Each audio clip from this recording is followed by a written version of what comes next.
விஜய் ஒரு அரசியல்வாதியாக திராவிட முன்னேற்ற கழகம் அங்கீகாரம் செய்யவில்லை. நாங்கள் அவரை பற்றி கவலைப்பட வேண்டியதில்லை.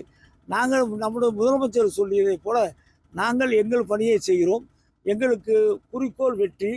200 என்பது இப்போ 234 ஆகியிருக்கிறது.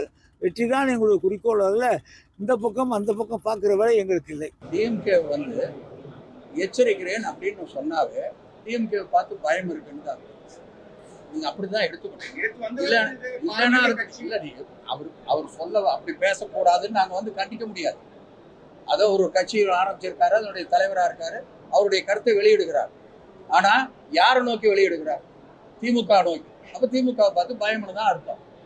அது மட்டுமல்ல, திமுக வலுவாக இருக்கிறது, எதையும் சாதிக்குங்கிறத நாடாளுமன்றத்தில் நிரூபிச்சிருக்கு. நாங்க புதுசா போய் சொல்ல தேவையில்லை. சட்டமன்றத்துல 2026லயும் அதை கண்டிப்பா நிரூபிக்கும். அவரோட அரசியல் அவர் பேசுறாரு. திராவிட முன்னேற்ற கழகத்துக்கு தரத்தோட விமர்சிக்கிறதுக்கு என்னைக்குமே தெரியாது. அவங்களோட விமர்சனம் என்னைக்குமே தரம் தாழ்ந்ததான் இருக்கும். இது என்ன பெரிய ஆச்சரியமான விஷயமா என்ன? மக்களோட பிரச்சனைகளை கவனிக்கிறதுக்கு திமுக அரசுக்கு மனசு கிடையாது. அதனால யாரெல்லாம் அவங்களுக்கு எதிராக பேசுறாங்களோ அவங்கள தரக்குறைவா தாக்குறதா இப்ப அவங்களோட பாணியா வச்சிருக்காங்க. சினிமா செய்திகளை பாக்குறது இல்லைன்னு அவர் தன்னுடைய ரெட் ஜெயண்ட்டை பத்தி சொல்றாரோ அப்படின்னு நான்லாம் நினைச்சிட்டேன். உதயநிதி அவர்களுக்கு தரைக்குறவா பேசுறதுங்கிறது ஒன்றும் புதுசு இல்லையே.